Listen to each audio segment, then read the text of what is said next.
Hi, and welcome to our next installment of English 106 online class.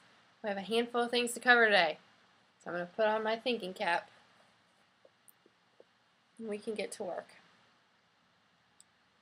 The first thing that I think we should cover is a good argumentative thesis for an argument research essay. I know you can all write good thesis statements because I saw a ton of them with the lit review. But just a couple notes on writing a really solid thesis for your argument review essay, since this is the first thing the portfolio readers will be looking at as they look at your portfolio. I would suggest drafting your thesis after you've looked at your sources, you've picked the side to argue, and you've considered your supporting ideas. Think about what you want to say in the paper so that you can craft a thesis to support what you want to say, instead of writing a thesis and then realizing you have to come up with some ideas that magically fit the thesis. Also, be open to change. Don't worry if the thesis that you start out with is not the thesis you end up with. I mean, I don't know. I put this on this morning, but it's looking kind of dark in here. I've got some new ideas. I've written some things. I think I need to revise a little bit. It's not quite the best fit. I don't know. Maybe I should keep working, keep tweaking, and really make sure that my thesis matches up with how I start the paper.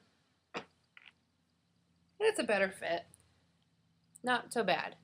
So, remember, the thesis you start out with does not have to be the thesis you end with.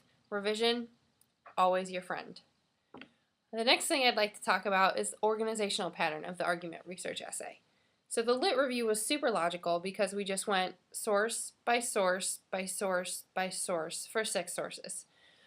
With the argument research essay, you actually get to set your own organizational pattern, and you don't have to follow quite such a strict formula like we did with the lit review. So a good way to think about organizing your argument research essay is that you have big ideas, and those contain topics and subtopics, and each of those topics and subtopics could be a paragraph.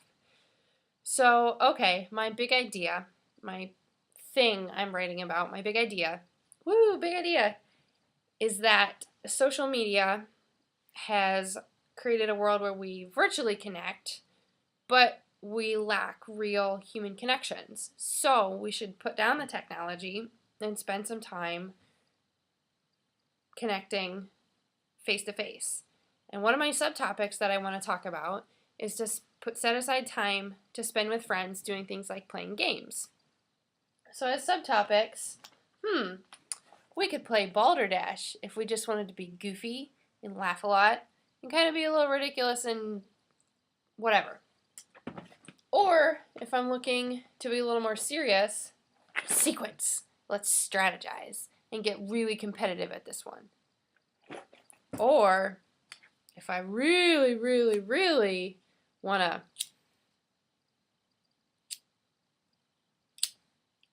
spice things up, we could play Cards Against Humanity. Now that would really be an interesting night.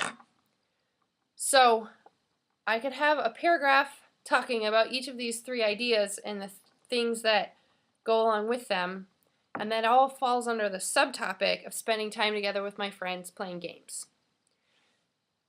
Just one way to kind of organize, maybe to think about it as topics and subtopics and breaking things down so that your paragraphs stay focused around one idea and sort of follow this logical organizational pattern instead of being like popcorn all over the place. Things are happening. Also, don't forget your background info. You may need a paragraph or 2 after the thesis to set the scene, remind readers of the time, the place, the people, all that good stuff.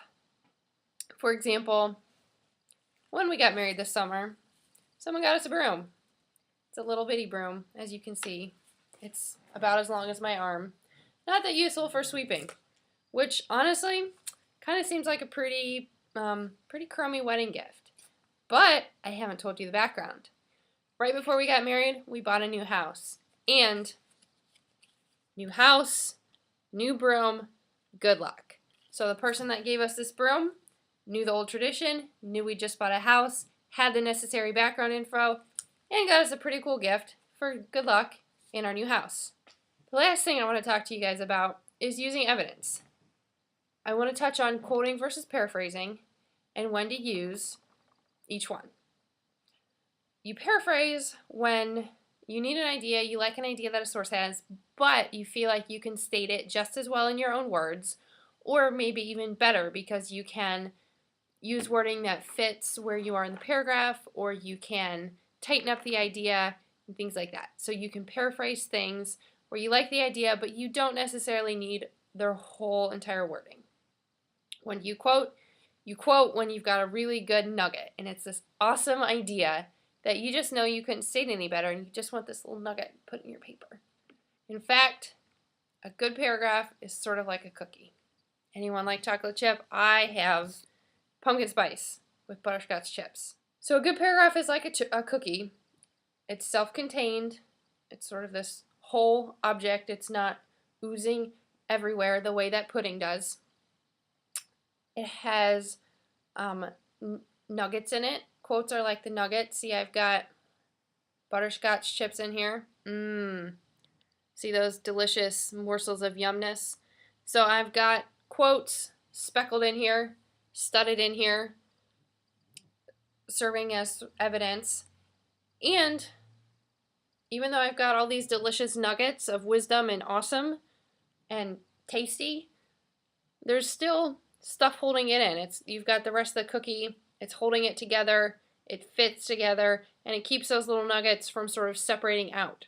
So quotes like chocolate chips and butterscotch chips need to be held in to the paragraph or the cookie with other good stuff.